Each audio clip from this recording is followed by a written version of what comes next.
guys! So for today's video, ang lulutuin ko ay 3 cup chicken. So yung mga ingredients natin, chicken, garlic, chili,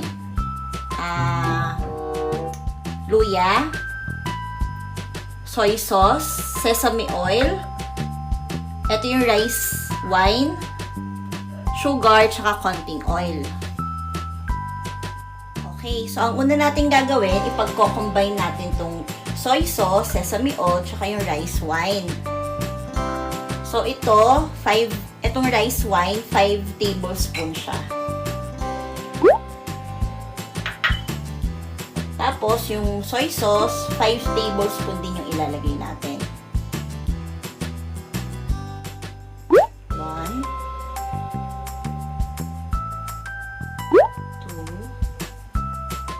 3, 4, 5. Tapos, yung sesame oil, 3 tablespoon yung ilalagay natin. So, kaya daw to tinawag na 3 cup chicken dahil sa tatlong liquid na ingredients niya, which is ito nga.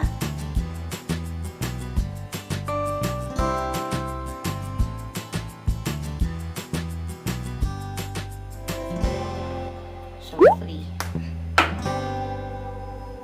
Tapos, lalagyan din natin siya ng sugar. So, wag nyo akong gagayahin. Wag nyo isasawsaw yung gamit na tablespoon sa sugar. Pero ito lang kasi yung pangsukat ko. So, gawin na natin.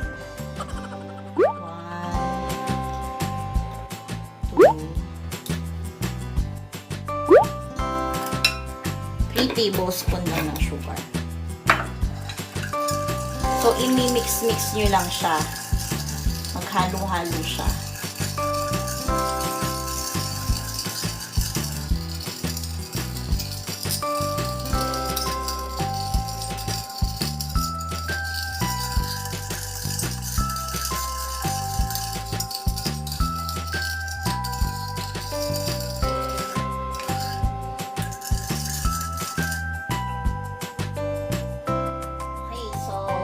Start na tayo.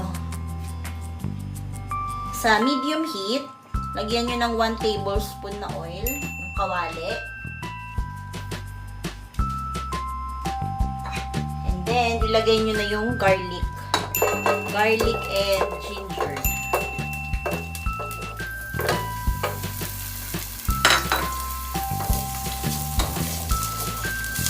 Mabilisan lang para ano lang siya, maluto ng konti. Or yung tinatawag nilang mag-fragrant ba yun?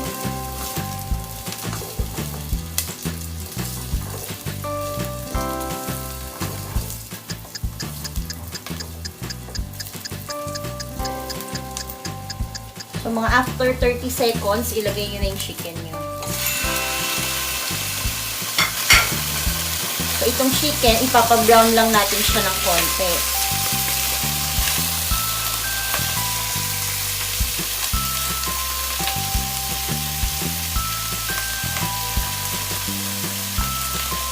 Mga 3 minutes lang natin siyang ipa-brown.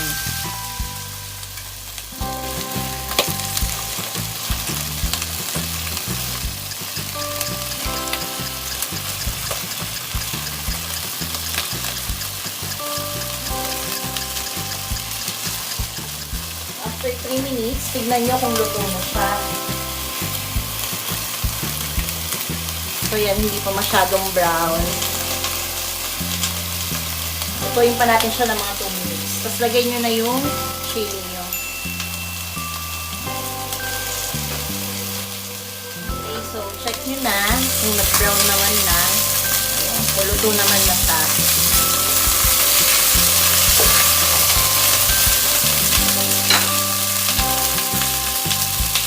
Ilalagay nyo na ngayon itong pinaghalo-halo yung liquid na may sugar. Update nga pala yung sugar. Diba kanina 3 tablespoon to, dinagdagan ko pa siya ng another 1 tablespoon kasi parang hindi ako masyadong matamisan. So, ihalo nyo na siya.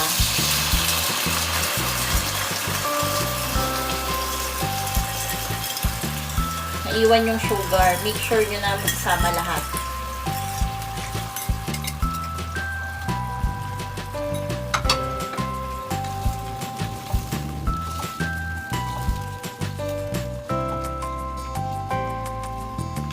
Okay, so ito, lulutuin nyo na siya sa loob ng 20 minutes hanggang sa mag-reduce yung liquid niya. So, from time to time, i-check nyo na lang siya. Halu-haluin nyo para mag-even yung lasa niya sa lahat ng manok.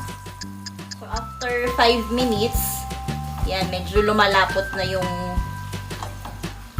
sauce ninyo. So, haluin nyo lang siya. Mamaya, mas magiging malapot pa siya. So, 15 minutes pa. So, after 15 minutes, kung makikita nyo, wala na yung sauce. Natuyo na siya.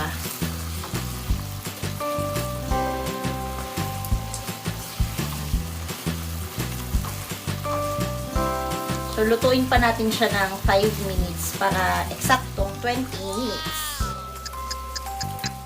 Okay, so after 20 minutes, luto na yung chicken nyo.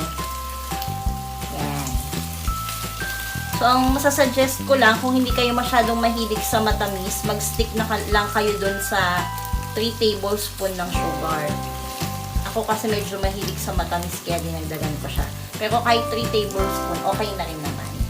So, yun lang. Ini-next ko na muna yung igigisa natin yung Taiwan pechay.